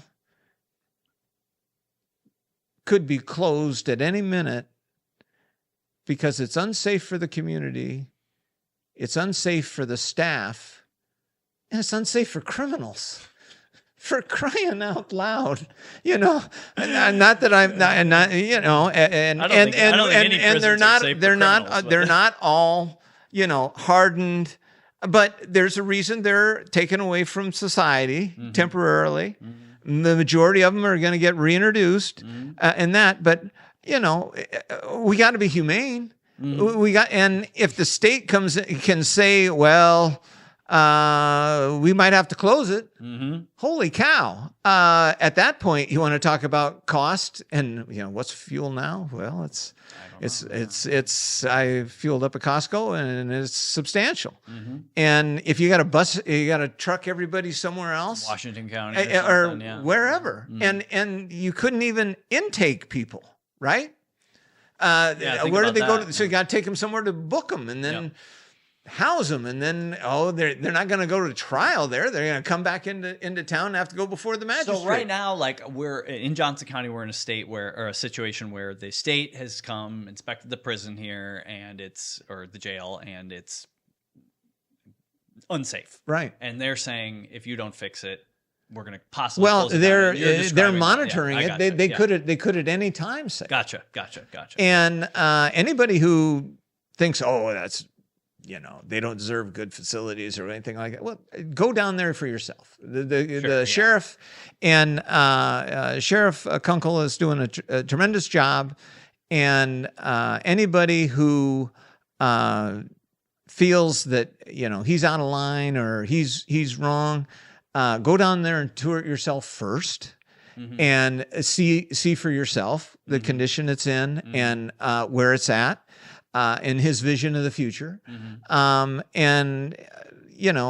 I got to say, he's the most popular elected official in Johnson County. Right. Mm-hmm. From what I have observed. Now, I just got done with the fair week and at Johnson County Fair. And I tell you, there were all kinds of people and president supervisors and things went to their party's booth, and it was like, okay, they're there, and Brad comes in, everybody wants to get a selfie with him. Yeah. No, the whole group's hugging around him. Oh, geez, Okay. He's a rock star. He's a rock star. Okay. Yeah. So anyway, and by all means, if somebody thinks they got a better way of doing it, they can run for sheriff. He's an elected official. Right. Now, and there again, when it comes to sheriff, it shouldn't just and all these county positions, they shouldn't just be partisan positions. It should be the best. Thank you. The best person for the position, and Brad's doing a phenomenal job. I don't have any problem with it, but if you look at Christina Bohannon's campaigning when she wanted to have someone to represent her for law enforcement for her entire congressional district, she chose our sheriff. Interesting. Yeah. And that. So definitely liked and respected in the county. Well, and I think as a supervisor, when the sheriff comes to you and says, this is a need. It's not a want. This is a need. You have to meet that need. Okay. You have to make sure it works. We got to do this. And they're dragging their heels with the language on the bond and everything like that. That's not a way to successfully. So you're saying this is a definite need, Johnson County, and like one of the things that the next group of supervisors. It's gotten kicked down the can. The can's got kicked down the road just too long. Yeah. And you'd like to be a guy overseeing and making sure it's done properly. Correct. And like I say, I think that I've proven my worth in that capacity as I think I'm the only proven fiscal watchdog in the campaign. Yeah. I'm also, I think, the only former union steel worker in the campaign. I worked in the trades my whole life. Worked with my hands or my back my entire life. So I think I bring some needed expertise and background to this. I mean, that's nice if you got a crews of people that roads, bridges, things like that. You got the experience to Well, I've worked around the world. I've had an interesting life. I've worked with different people, different cultures and backgrounds, and you spent time in Belize, right? Yep. In fact, I have permanent residency status. I'm the closest thing to a citizen without buying a passport. Interesting. They do sell them. But anyway, yes, I was down there for 5 years. That's where I met my wife, Anita. Oh, wow. I had a tremendous experience. It was the largest cattle ranch in Belize. 36 square miles. How did you get connected with that project? It was a party in Iowa City. Okay. Of a Polish surgeon. Okay. Plastic surgeon, Janusz Bordak. Okay. And I was at this party and I ran into Roy Carver Jr. Okay. And he got of Carver Hawkeye Arena fame. Exactly. Probably his dad. It was his son. Okay. Yeah. And he had an auto dealership here in town. Okay. And he was also part of Carver Pump, which is kind of Roy Sr.'s claim to fame. Okay. Where he first got his money. Yep. And we got talking, and at that time I was working on the farm out between Morris and Oasis. And he said, well, we got this ranch down in Belize, which I didn't even know where Belize was. He said Central America. I said, okay. Yeah, where's that? And it was down south. Yeah. And he says, oh, we always have trouble finding managers. Would you be interested in looking at it? And I said, sure, thinking it's party talk. This is a big shot, and I'm just a little guy, and he's just trying to impress me. 2 weeks later, he calls me up. Yeah. Your suitcase packed? We're going. And wow. So I went down, absolutely blown away. Just fell in love with the place. Yeah. It's like tropical paradise. Tropical. Yeah. Well, for me, it was a playground for a farm kid beyond measure. Oh, wow. Okay. Just the size and the scope. Okay. Huge. How big did you say it was? 36 square miles, 24,000 acres in one spot. Oh my goodness. And it had a man-made lake of its own, which was about 1,000 acres or better. Still had jungle in the center that had not been cleared originally. Most of it had been cleared in different stages. For the cattle. Yeah. Mm-hmm. And originally he wanted it to be a mango ranch. Okay. And one time there's a test orchard right by the San Felipe Road between August Pine Ridge and San Felipe. There are two villages at either end of it. Mm-hmm. And there's a test orchard by the road that at one time had one of every mango tree in the world in it. And Roy had the money to make those things happen. Wow. And Roy Sr. wanted to have 24,000 acres of mangoes. He loved mangoes. Yeah. Well, he spent about $8 million for it. He found out you can't raise mangoes like oranges. Oh, my. And so then he decided to go into cattle. Okay. And there were several managers that came during the cattle period, of which I was the last when it was owned by the Carvers. How many head of cattle do you have on that? Well, if you know how many you have, you don't have very many. Oh, okay. Also, well, that's the thousands and thousands. It was in the thousands. Yeah. The hardest thing is that they were jungle Brahma cattle. Oh. Now, I've seen rodeos on TV. I've attended some. But I tell you, when we would get those things in a corral, I put us up against any rodeo you've ever seen. It was they were jungle cattle. If they smelled you, if they heard your vehicle, they just took to the bush. And there were most of the land was different stages of undergrowth. And there were only a few pastures that you could see more than 50 feet, 100 yards. Okay, so it's yes, tropical. Everything's growing really fast. And yes, and you could clear a pasture clean, see from one end to the other, and in 6 months you did nothing else. It would be you couldn't see anymore because of everything grows nonstop. Yeah. Yep. And that, but we had anywhere in 5,000 to 6,000. Okay. Is where it was when I left. It was the whole time I was working for the Carver. The Carver Trust. The property was for sale.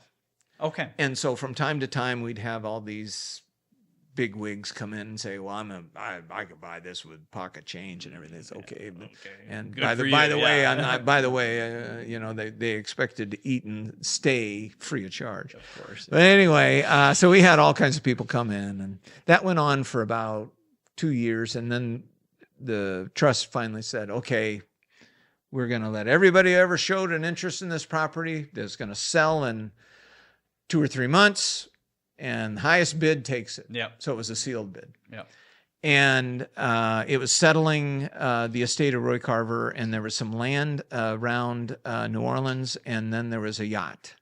And the proceeds of those 3 things got divided up between the 3 state college institutions, UNI, Iowa State, and Iowa. Wow. And anyway, ranch sold. It was bought by an English corporation. I worked for them for a while. And I hope you raised your rate when they bought it. yes, yeah, I was very well compensated. Good, okay. The Carvers was. I mean, I'm not going to complain. I mean, at the time, I was making. It was a lot of money. It was a 24-hour-a-day job, 7 days a week. Wow. You could not get away from it. I was there on the ranch, going around, doing stuff, running the fence line at night, tracking down rustlers, all that stuff. I mean, this is just, it's Wild West stuff. And that. What's the craziest thing that ever happened with a cow? With a cow? Oh my! Well, there's a lot of things. Okay, I'm a farm kid. I was not grown. Okay. I could ride a horse. Okay. And in fact, there's a maple tree out on my brother's place that still the bark doesn't grow on the side of the tree. When I was, I think, 5 or 6, I was spending that whole summer on the horse, and all of a sudden it just bucked and took off, and my shoulder smashed into the tree, and I spiraled off and fell on the picket fence, and my mother, they were working on the porch, and my mother looked, oh my God, he's dead. Well, if I had a nickel for every time my mom said that, that's a lot of times. But anyway, the bark still doesn't grow there. But so I know how to ride a horse, but I'm no means a roper. Well, I was out with my head cowboy one Sunday, and we're just patrolling. We're figuring out what we're going to do the next week. You like on horses? Oh yeah. Oh, okay. So yeah. This is you guys are now, cowboys. Yeah. This part of the country, it's in the northern part. It bordered with Mexico and up in the corner with Guatemala. Okay. So the ranch had 7 miles of river border with Mexico on the Rio Hondo River, which is Rio deep.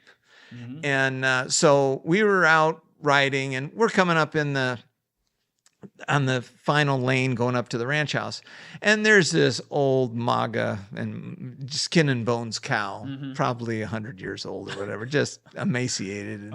And Beto's like, okay, we're gonna take it into the corrals and slaughter it. I mean, its productivity is gone. We'll get some meat out So of it. anyway, so he throws his rope, he misses it. And of course, I'm the gringo, and I always take a rope, and it's mainly just for ornamentation. But I know how to lasso. Okay. I throw it. To my surprise, I hook the cow. Oh no. Okay. Well, the next thing you're supposed to do is dolly the rope around the saddle horn so it doesn't take off. Of course. Yeah. Well, but I was so surprised I got it. Yeah. The cow was so startled, the gringo roped it. It starts backing up. Oh, no. And almost pulls me off. Beto's dying laughing. The horse I'm on turns around and is like, what the hell, What are you rookie? doing? Yeah. Exactly. Don't throw it unless you know what you're doing. So anyway, but everybody got a good kick out of that. But I had some phenomenal cowboys. The problem in Belize is we didn't have a big ranch culture. And so when I needed cowboys, I would either have to get a legitimate boy, a young kid, 13, 14 years old, who had the courage to want to get on a horse, ride in a pasture where there's obstacles and you can't see more than 50 feet, try and rope a 900-pound steer that is breathing fire and just will drag you forever. And either that or go to Guatemala and try and get somebody off of an existing ranch where the hierarchy is such, he's never going to get above kind of a pasture riding cowboy and wants an opportunity to move up, advance. Sure. Exactly. Yep. So that's what we did. We got some real good ones from there. Best guy I had, Rafael Aguirre. One time we had a steer. You must know Spanish too, huh? No, not Enough to get by. a little. Okay. Un poco. Poquito. In agricultural terminology, I can keep up with it. Okay. But the thing is the national language of Belize is English. Oh, that's right. It's English common law. If it had been Guatemala, I would have been forced to. But in Belize, it's like in Belize, most people are trilingual, if not, even more. Okay. Because you got German people, Guatemala's right Guatemala, there. Honduras is Spanish right there. speaking, Mexican, that Maya. They still speak Maya down there. Really? Yes. Wow. So anyway, I was Raphael. We had a steer get on the perimeter of the ranch, which essentially it's gone. We lost that animal. Well, they spotted it in a clearing where there were some. You had 5,000 cattle, and you knew when you lost one? Well, we keep our eyes open. Impressive. Anyway, it's on the outside of the fence. Got spotted.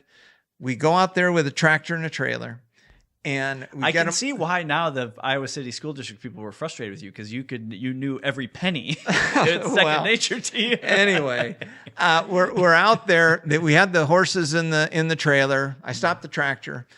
Beto, Raphael, and there was another guy. I'm trying to remember.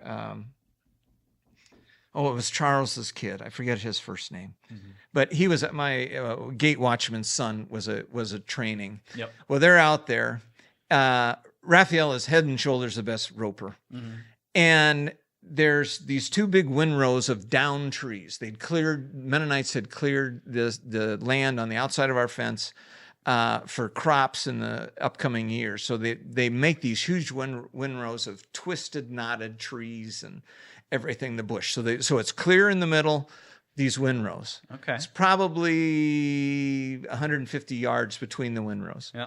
So anyway, steer's looking, smells us, sees Raphael, and he's making a beeline for the fence. Well, it's not that bad because he would be breaking into the ranch. Okay. But still, we wanted to capture him because he was in the open. So Raphael takes off, and the roping horses were like the Porsches on the ranch. They knew what was going on. And so the horses taken an attack route to head it off. And Raph's on there going full speed, throwing a rope. He throws his lasso before it breaks through the fence. It catches him on the other side of the fence. Perfect. Okay. So, and most amazing thing I'd ever seen in my life. Horse slams on the brakes before it goes into the barbed wire. Yep. And, the kid that is out there with him, is just, couldn't figure out what was going on. And Beto had the mindset to, okay, I got to cut the wire now so we can get him back out and get him in the trailer. Yeah. But it's just one of the most amazing things I ever saw. I'll never forget it. And it's just like, how the hell did he do that? And that was like almost, I wouldn't say a daily event, but I mean that's the sort of thing it happened all the time. There were some other guys, very few Americans at that time. Belize wasn't even on the map. The people who went to El Salvador, the planes that would fly down were two airlines. One was called TACA, TACA, and that was Take a Chance Airlines. The other one was Sasha, Stay at Home, Stay Alive. But anyway, when we'd leave Miami, you'd fly into Belize City first, then it would go to Guatemala City, El Salvador, things like that. Yeah. Everybody that was on the plane felt sorry for you getting off in Belize City. Really? Oh, yeah. It says, oh, my God, you poor thing. Well, at that time, there was only regular electricity like in Belize City or the large cities. Wow. The villages would have maybe 2 or 3 hours of electricity on the weekend. So during the week, maybe not at all. The ranch, we generated our own power, had diesel generators. So it was primitive, but people were fantastic. It was great. They were unspoiled by television. But when everybody got a television, then they started thinking all Americans were millionaires. Oh, yeah. But back then it was like, I worked with everybody the same way. We all sweated and struggled in the temps and that. But no, I had a great time down there. But no, there was an opportunity. It was. Well, I look at it as I didn't go to college, but those were my college years. That's where I really learned. I mean, you got a better college education than most of the kids today that go through that. I met my soulmate and my wife down there, and her family, tremendous family, and everything that way. But there was a gentleman down there, pilot. And he said, Phil, you live down here. You live more down here in a week than you do in a year up in the States. Wow. And yeah, you're right. It just there was always something going on. But Yeah. it was a lot of fun. I did it when I was young. I also had great opportunities in Africa and the former Soviet Union when I got back from there. When I was younger, Cattle ranching? What? Cattle ranching? No. Okay. Do other things. No, just some of the other side gigs. Yeah, just some other side gigs with USAID and other things. Okay. But the only thing I would tell anybody is that when you're young, boy, take advantage of those opportunities. I mean, adventure is such a core thing to. Oh yeah, well, and there's so many things I learned. Working with a different government, people from different cultures, those things in a very remote area, very primitive existence. That way, it shapes who you are. Who you are, and like I say, I'm just very fortunate to have met my wife and we've had a tremendous tremendous life. The boldness to go out and take a risk is like every young man should. Everybody should do it. And I often wonder, if I'd said no to Roy, I'm too busy.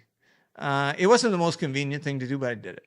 Yeah. And he said, well, would you mind going down there when one of the guys, because at the time they had like 2 American managers. And he says, would you mind going down for a couple of weeks? And then when the guy comes up to the States to get away for a little bit, I said, sure, no problem. So I'd go down and then that. So I did that for a while. And then one of them went nuts and did some nuts. Yeah, he went crazy and did some bad things. Yeah. And so then I remember going into Roy's office in Muscatine, took out a legal pad and he said, well, we probably ought to have a contract. And he said, he wrote a figure on that. How's that for every month? I said, oh, that's okay. And he says, well, this is contingent on the ranch, the functioning, the trust still owning the ranch. Okay, that's fine. That makes sense. Yeah. You're responsible for everything. Okay. Okay. And you start tomorrow. This is your contract. Yeah, exactly. He signed it. I signed it, and that. He was a tremendous guy, and to believe in somebody that young, that green, and he gave me a lot of great advice and counsel just in life, and he was the best man at my wedding. And I remember I asked him, I said, Roy, would you be best man at my wedding? And he said, oh, you're getting married? He says, that's important. That's something you only do 2 or 3 times in your life. I'm glad you only did it once. Well, Roy had a few. But anyway, he was a character. And and he was always telling me, he said, the first thing he told me, he said, hey, no one's coming to you down there to be your friend. Mm-hmm. They're always coming to you for something. Mm-hmm. And he was absolutely right, man. But it was great. I got tremendous support from Roy, and haven't run into him for a while. But I know he was always got he got tickled when I was trying to run as for supervisor here in Johnson County, because he knew how hard it would be to make it happen. But I think this year the issues line up in a way that I hope the voters, don't pay attention to the consonant behind the name. Mm-hmm. I'm not telling them who to vote for governor. I'm not telling them who to vote for Senate. I'm not telling them who to vote for U.S. House of Representatives. Mm-hmm. But when it comes to county leadership, managing and overseeing the county, I think I've proven, when given a public trust, that I can be trusted with it, and that I'll be a good steward of not only the resources and the funds, but of the people in the community. Yeah. So. I mean, well, thank you for that. And I feel that, I can attest that if there's a guy that I feel every time I hear you talk, and there's in the consistency of you care, and you are willing to fight to have things done the right way. And I'm can see you working with people based on just loving people, not based on getting on a team with party lines or any of that stuff. I tell you, at the county level, it can't be that way. I mean, it really shouldn't be anywhere. Correct. Correct. No, we've got to, and gosh, I mean, it used to be you could have a political discussion with someone and disagree, and it's fine. It's not like either you're sucking blood from a child or you know your Mother Teresa. No, there's middle ground. I mean, it's okay to disagree. It's fine. It's okay. It's how to disagree. We get better. Actually, Well, and it's. I wish I could be credited with coming up with the line, but let's just agree to disagree agreeably. Yeah. Let's have engaging conversations. Yeah. Let's exchange our ideas. Yeah. I'm adult enough to know there's more than one right way to do things. It's not just one way. Yeah. And one party does not have a monopoly on the right decisions. Yeah. Working together, coming to a consensus, going forward. And there are many things on the school board that I wasn't always in support of. It went through. You can't sulk and hold a grudge. You got to go forward. Let's make it work. Yeah. Okay. This is what we're doing. It's what we're doing. Yeah. Let's go forward and make it happen. Yeah. So that's what it's about. And we're trying as hard as we can. Meeting a lot of good people and things that way. And God willing, we'll be successful. And we can do some things, hopefully, that everyone appreciates. Yeah. Can you tell people where to find you? Like, you got future events coming up, or online, or how to get a hold of you? Well, I tell you, I'm kind of a dinosaur. I do have. Okay, my. In the meantime, this is your commercial for Phil Hemingway. Okay, Liberate Johnson County. That's right. A phrase coined by none other than Judd Lawler, the illustrious Judd Lawler. Yeah, Judd. Well, Judd, that guy can speak. I always enjoy hearing. He's been dodging me on this podcast. I've been trying to get him on here. Oh, he'll come out to dinner with me, but he won't. Your ratings will skyrocket with him. I almost feel like I got to record everything he said. I know. When he said that when it went to districts for the county, it was a liberation. Oh my God! I just like a lightning bolt. Absolutely right. Liberate. Yeah, that's why I stole it from him. I told him I stole it from him. But I can be reached at hemingwayforsupervisor@gmail.com. Mm-hmm. Also, anybody who wants to call me, my personal cell phone number is 319-430-9373. I live at 5740 Highway 6, West Liberty, but is in Johnson County. It's just I don't have any control over who delivers my mail, but and I tell you, we're just tickled with our mail delivery from West Liberty. They do a great job. That way, like Sarah, shout out to Sarah who drops the mail off at my place. She does an excellent job. Awesome. So you can drop us a line there. I love that. I am usually at the farmer's market unless there's a parade or some other event every Saturday morning from 7:30 to 11 is normally when I hang out. If there's still a decent crowd, and we'll be in the Lone Tree Parade coming up at the end of the month. Great. And any other event, if somebody wants me to come and speak to a group or anything, I'm willing to meet anybody and talk with anybody. And one thing. These are not my words. These are the words of the Gazette editorial board. Yeah, leave those with us. You want me to read? If you would be so kind. Yes, when absolutely. I read them, it's... Yeah, no, happy to do it. Referring to his previous ICCSD school board service, there is simply no other member of the school board with the tenacity or attention to detail, especially on fiscal matters. And that is the Gazette editorial board from November of 2018. Right. And that's when I first ran for supervisor, and they came very close to endorsing me. But at that time, they wanted me to stay on the school board. Huh. And the thing is I wasn't going to leave because I was going to. You were going to do both. I was going to do totally both. legal and no conflict of interest. Exactly. It's on the Secretary of State's website. Yeah, look it up. Yes, so it wasn't like I was going to abandon it. And I always had. When I served, and even before I got on, there was a lot of turnover on the board. Mm-hmm. People get on and they resign early, and you things probably like get that. into it and realize, like, oh, I don't know what's going on, and I'm either going to have to do a lot of work, or I should probably just get out of the way. And let's face it, you got to be thick-skinned for that. Yeah, and especially when you're not getting compensated. You're not getting paid. You're getting yelled at every day. Compensated, exactly. It is a lot of time and effort. Mm-hmm. With the time I was on, there was.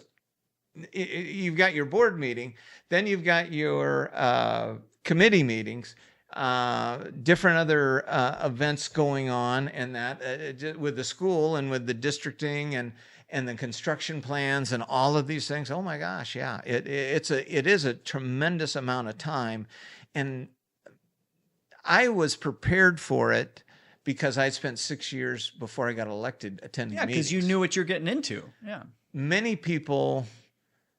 It's like, yeah, run for school. That's a good idea. Or someone tells them, you should run for school board. Yeah, I'll do that. I'll do that. They do it. They get on. I hear and then it's like, yeah, and then it's like, what? I got to do, yeah. It's a lot of time. It's a public trust. It's a public trust. Yeah. It's a public trust, and it's a very worthwhile pursuit. Mm-hmm. But your heart has to be in the right place, and you've got to.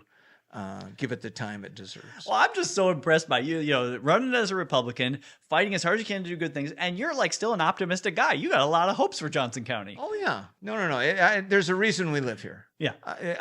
And I have seen a lot of the world, traveled and worked. Well, traveled. Mm-hmm. The places I've gone to, I worked. I wasn't. I mean, you actually got to know them. Yeah. I wasn't vacationing in Djibouti or in Tanzania or Angola or Belize. Yeah, yeah. I was working, and in the former Soviet Union and places like that, in the Ukraine. But no, this is truly a very special place in the world. There's some very special people, and I couldn't think of living anywhere else. That's great. So, all right. Well, I'm just going to pray for you to end it out here, and we just bless you that way, hopefully. Father, will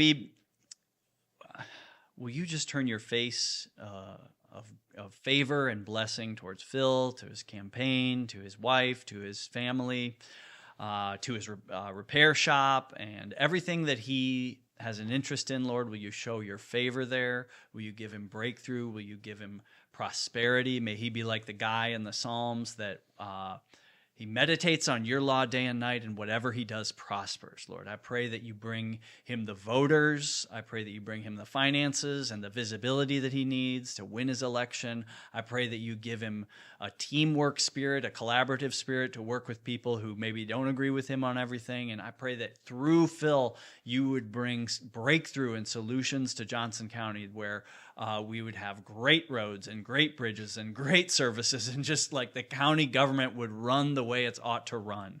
Ask this in Jesus' name. Amen. Amen. Thanks, Phil. Very kind. Appreciate you being on. It's been fun. I appreciate it. It was good. Great.